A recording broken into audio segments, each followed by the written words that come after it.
Ay na ano mga kababayan, ano, bakit ba naman kasi tinatawag ninyong impacta itong si Atty. Claire Castro?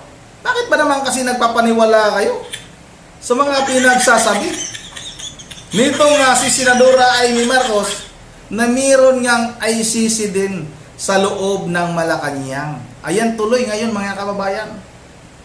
Galit na galit tuloy ngayon yung isa pang impacta.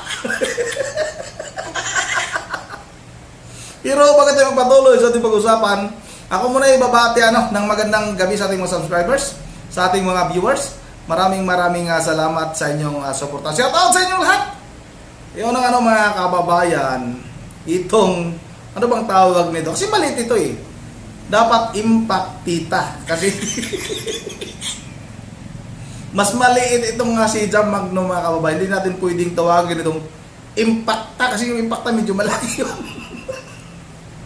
Impactita siguro mga kababayan. Kasi nga, maliit itong si Jam Magno. At saka mga kababayan, parang ang nipis na ng katawan nito ngayong si Jam Magno mga kababayan. Iwan ko lang kung anong nangyari nito. Hindi kaya nalulung din itong babae ito mga kababayan? Kasi nung mga unang napapanood ko ito sa kanyang, kasi pinapanood ko ito dati. Kasi Duterte nga ito dati, pinapanood ko ito dati. Magaling din ito dati.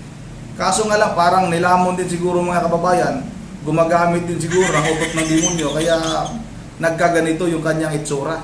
Ang sagwa ng itsura niya ngayon mga kababayan, impactita na. Excuse me. Galit na galit ito ngayon kay Senadora Amy Marcos. Bakit ba daw? Bakit daw ba pala baliktad? Bakit daw ba tinawag ni Senadora Amy Marcos na impacta itong si Atty. Claire Castro?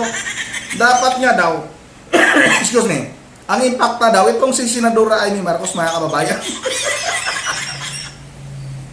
O ito na, huwag na natin ito mapatagalin, wala na tuloy. Sabay na natin ito. Ganito lang ha, baka i-strike tayo ni impactang Jam Magno mga kababayan. Ito na, sabay na natin itong panoorin. Si Claire Castro. Parang na naging impact ang isang tao na ginagawa lang naman ang trabaho niya. Aba. Isa pa, between you and her, dapat nga ang ginagawa ni Claire Castro, ginagawa mo dapat. Kasi ikaw yung ate, di ba? Ang totoong impacta ay ang ate na insecure sa kapatid niya. Bakit? Ang ate na hindi matanggap-tanggap na ang kapatid niya ay presidente at dapat tumispit. Ayun nga ng mga kababayan. Grabe sinungaling nitong impactitang ito eh. Insecure daw itong si Senadora Amy Marcos dahil nga naging pangulo yung kanyang kapatid. Alam naman siguro nitong si Jam Magno mga kababayan, itong impactita na ito, na itong si Senadora Amy Marcos ay isa ito sa mga nagmamakaawa noon kay Vice President Sara Duterte para nga maging katandim nga mga kababayan ni Pangulong Bongbong Bangag Marcos Jr. itong si VP Sara Duterte. Kasi nga mga kababayan, wala na silang iba pang paraan para nga makuha yung suporta ng taong bayan. Kasi nga mga kababayan, bukok talaga ito, matalino ito dati. Bukok itong impactita na ito eh. Kasi nga mga kababayan, kung hindi naging katandim ni Vice President Sara Duterte itong si Bongbong Bangag mga kababayan, hindi man nanalo yan. Real talk lang talaga mga kababayan. Ang daming nabudol niya, isa na ako noon. Sinusuportahan ko si Pangulong Marcos noon mga kababayan. Dahil nga sa ang inaakala ko nga ay ipagpatuloy nitong si Bangag ang mga naumpisahan na nitong si dating Pangulong Duterte mga kababayan. Yung build. Yung pagsugpo sa droga, yun talaga yung isa talaga nating gusto talaga na ipagpatuloy mga kababayan. Kasi nga naranasan na natin noon. Yung hindi tayo natatakot na umuwi paggabi, maglakad tayo na wala kang kinatatakutan sa Divisoria mga kababayan noon. Talagang nung panahon ni dating Pangulong Duterte nawala ang mga snatcher dyan, yung mga hold-upper niyan. Yung kasama ko nga noon, panahon pa ni Pinoy, nakasakay kami sa jeep, hinablit yung hikaw mga kababayan. Pero nung panahon na ni dating Pangulong Duterte, pag maglakad ka dyan sa Divisoria, sa Juan Luna, wala ka na makikita ng mga snatcher. Kaya yan ang katotohanan mga kababayan. Itong si Jam Magno talagang naging bobo na ito eh.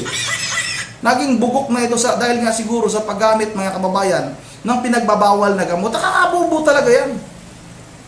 Kaya kung ako sa iyo, impaktitang Jam Magno, tigilan mo na yan, bumalik ka na sa katinuan, katulad ng dati.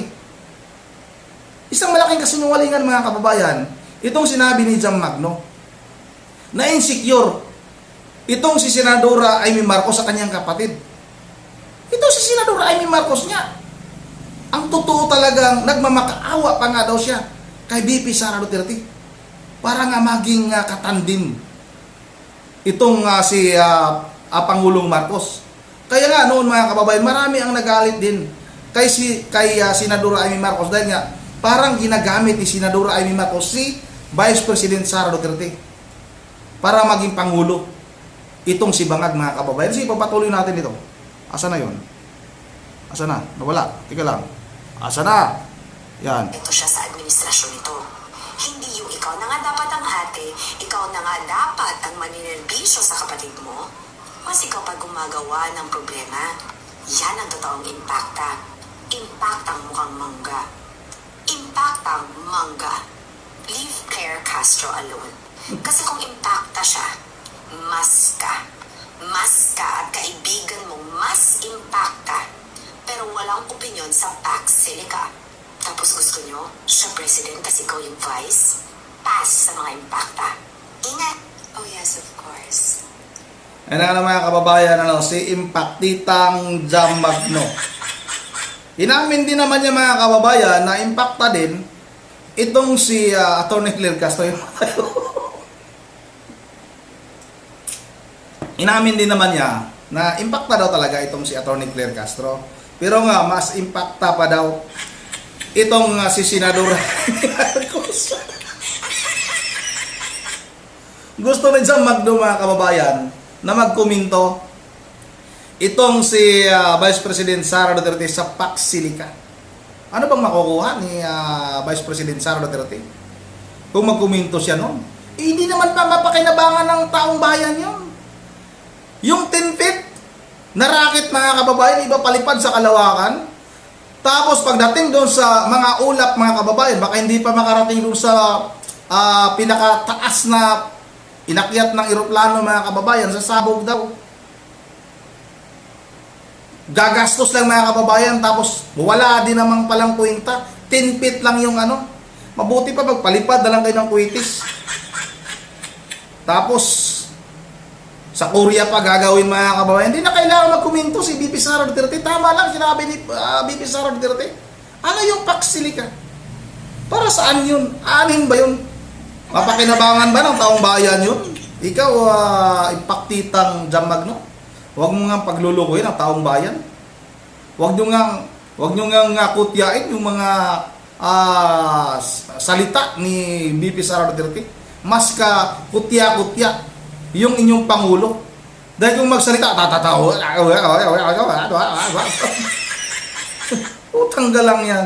Yan ang dapat ninyong tingnan. Kung paano magsalita si Vice President Sara Duterte, dire-diretso, mga kababayan. Hindi katulad kay Pangulong Marcos Bangag. Baka ganon. Ano yan? Tapos may pangiwi-ngiwi pa. Tapos ang galing niyo magsabi na si Vice President Sara Duterte hindi daw marunong magsalita. Kahit nga daw may mga vlogger Mga vlogger ni Bangag, mga kababayan, may mga nagsasabi, "Oh, yung Vice President niyo hindi nga marunong kahit na magsalita, kahit na magbasa ng script, hindi daw marunong magbasa, hindi daw marunong magsalita." Hindi na tinitingnan, mga kababayan, yung kanilang Pangulo kung paano magsalita, pangiwi-ngiwi pa. Yung isang litra, mga kababayan, tagal bigkasin dahil sa kangiwi-ngiwian. Huwag nga ako paglulukuhin sa Magno. Paganda-ganda ka pang hayop ka, para ka lang namang bullpen. Para kang ink ng bullpen na patuyo ng patuyo. Yan, dito lang muna, kita ko yung picture. Ay! Tatakbo daw pala itong senador. Jam Magno for senador, panalo daw. Ano sabi nun? Ano ba? Klarong-klaro daw na panalo na sa taong bayan. Anak ng pating ka. Pumahimik ka dyan. Yun na nga, dito lang muna at bago tayo magtatapos, ay mag-shoutout lang muna tayo. Shoutout tayo kay Ma'am Berje Veralidios ng Apulian, Bulacan. Sa kanya mga apo, Coco, Dion, Yuri at kay Sagi. Shoutout na rin kay Road TV. Shoutout na rin kay sino ba ito? Merlin Uric Castillo. Shoutout na rin kay Ma'am Joyce ng Japan, kay Ma'am Bidi Saborbi. Excuse me, kay Carlos De Los Santos, kay Edie Pudis, kay JB James Evaristo, kay Iricapdos, at kay Edita Roselda Irisi. Roselda Irisi, shoutout idol ha. Kay Angie Santelian, kay Silaya De Leon, kay Ma'am Bergie, sa kanyang mga apo pala, si Coco Dion, Yuri, kay Sagi. Sino ba yung isa dito na taga Bulacan din? Kay Eduardo Benedicto, shoutout mula sa Bulacan, Plaridel. Maraming salamat. Kay Aglids. Shoutout na rin kay Aglids at kay Ma'am Michelle Bolima at kay Ma'am Elisa Borby. Yun na, dito lang muna at once again, decision ni TV mo. Ingat ang lahat. God bless bawat isa sa atin.